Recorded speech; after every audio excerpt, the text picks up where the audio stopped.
जिस समाज को लालू जी ने आवाज दी, उस समाज के बच्चों के पढ़ने की व्यवस्था नहीं की, उस समाज के लिए भूमि सुधार का काम नहीं किया, उस समाज के नौकरी रोजी रोजगार के लिए पूंजी की व्यवस्था नहीं की। आवाज दिया और फिर कहा कि मेरे और मेरे बच्चों के लिए आवाज लगाते रहो, मुझे राजा मानकर चलो, और फिर अब जिस दशा में तुम जी रहे हो वैसे ही जी।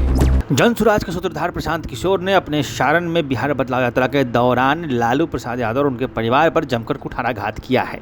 लालू प्रसाद यादव और आरजेडी का जो पॉलिटिकल मूल मंत्र है कि समाजवाद की राजनीति, समाज के जो सामाजिक न्याय की बात आरजेडी करती है, वो जो चुनाव में हर बार उसको भुनाती है और पिछड़ों के, अति पिछड़ों के, अत्यंत पिछड़ों के आवाज़ बनने की बात करती है, दबे कुचलों की आवाज़ बनने की बात करती है, उस पर प्रशांत किशोर ने पोल खोल दिया है। प्रशांत किशोर ने प्रत्यक्ष रूप से लालू प्रसाद यादव पर कहा है कि लालू प्रसाद यादव ने पिछड़ों को आवाज़ जरूर दी, लेकिन उस आवाज़ का इस्तेमाल उन्होंने अपने लिए जयकारे लगवाने के लिए किया है। लालू प्रसाद यादव ने पिछड़ों को आवाज़ दी, लेकिन ना तो पिछड़ों के किसी रोजगार की व्यवस्था की, ना उनकी अच्छी पढ़ाई की व्यवस्था की, ना उन्हें आत्मनिर्भर बनाने का कोई पहल किया है। लालू यादव ने, यह सच है कि लालू प्रसाद यादव ने पिछड़ों को रोजगार दिया, लेकिन उन्होंने यह भी चाहा कि यह आवाज़ हमेशा उनके पीछे, उनके परिवार के पीछे, उनकी सत्ता को मजबूत करने के लिए इस्तेमाल किया जाए। सुनिए क्या कह रहे हैं लालू प्रसाद यादव के बारे में प्रशांत किशोर। सुनिए और बताइए कि लालू प्रसाद यादव और आरजेडी का जो एक महकमा इस राजनीति के तहत चलता है कि उन्होंने सामाजिक न्याय की तरफ से लड़ाइयाँ लड़ी हैं और सामाजिक न्याय की वो सुधार रहे हैं, उस पर जो प्रशांत किशोर का ये टिप्पणी आया है, ये जो तीखा प्रहार आया है, उस पर आपका क्या विचार है, हमें कमेंट में जरूर बताइएगा। फिलहाल सुनिए कि प्रशांत किशोर ने क्या कहा है। मन से कहता हूँ कि लालू जी के राज में और कुछ हो या नहीं, जो पिछड़े समाज के, वंचित समाज के लोग थे, उनको आवाज मिली। लालू जी का ये दावा है। तो जिस आवाज के लिए वंचित समाज लालू जी के साथ खड़ा हुआ, तो निश्चित तौर पर उस समाज को मिला। लेकिन उस वंचित समाज को, पिछड़े समाज को यह भी देखना है कि जिस समाज को लालू जी ने आवाज दी, उस समाज के बच्चों के पढ़ने की व्यवस्था नहीं की, उस समाज के लिए भूमि सुधार का काम नहीं किया, उस समाज के नौकरी रोजी रोजगार के लिए पूंजी की व्यवस्था नहीं की। आवाज दिया और फिर कहा कि मेरे और मेरे बच्चों के लिए आवाज लगाते रहो, मुझे राजा मानकर चलो, और फिर अब जिस दशा में तुम जी रहे हो वैसे ही जी रहे हो। कौन दूसरा दल का आदमी होगा जो ये कह रहा हो कैमरे पर, हमने कहा कि लालू जी घोषणा करें।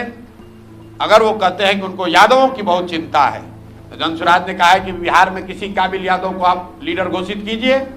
अपने बच्चे को छोड़कर, अगर आप यादवों के हितैषी हैं, तो अपने परिवार में किसी साथी, अपने परिजन को छोड़कर किसी यादव समाज के काबिल आदमी को आप बताइए कि बिहार का मुखिया ये होना चाहिए, जनसुराज उसकी मदद करेगा। ये जो लोग जाति का ढोंग करते हैं, ये जाति की बात नहीं कर रहे, ये अपने और अपने परिवार की बात कर रहे हैं। हम तो लालू जी को कह रहे हैं कि भाई आप राजद से किसी काबिल यादव समाज के लीडर को घोषित कीजिए कि यही आदमी चेहरा होगा, जनसुराज भी उसकी मदद करेगा, कोई दिक्कत नहीं है। लेकिन ये लोग कभी नहीं कर सकते हैं। ये सिर्फ अपने और अपने बच्चों से आगे, अपने घर वालों से आगे नहीं सोच सकते हैं, और यही बात समाज के सामने रख रहा हूं ताकि आप इस बात को समझिए। और सिर्फ लालू जी की बात नहीं है, जो जिस जाति का नेता होने का दावा कर रहा है, तो चाहे पंडित हो, भूमिहार हो, कुशवाहा हो, पासवान हो, यादव हो, वो नेता अपने और अपने परिवार की राजनीति कर रहा है। जाति में आप और हम उलझे हैं, नेता को अपने जाति की कोई चिंता नहीं है। लोगों को, नेताओं को अगर अपने जातियों की चिंता होती तो भैया हर जाति का आदमी यहाँ मुख्यमंत्री बना है। अगर अपने जाति के लोगों का भी कल्याण कर दिया होता तो कम से कम 50-60% बिहार के लोग तो सुधर गए होते।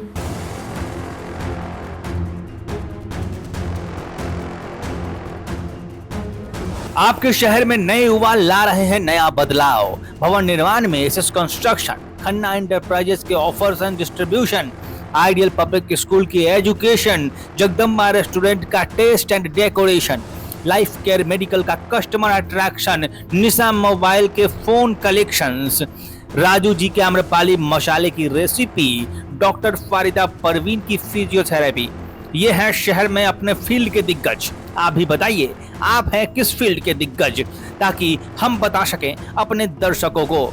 जुड़े प्रकाशवाणी के डिजिटल मीडिया प्लेटफॉर्म के साथ आज ही।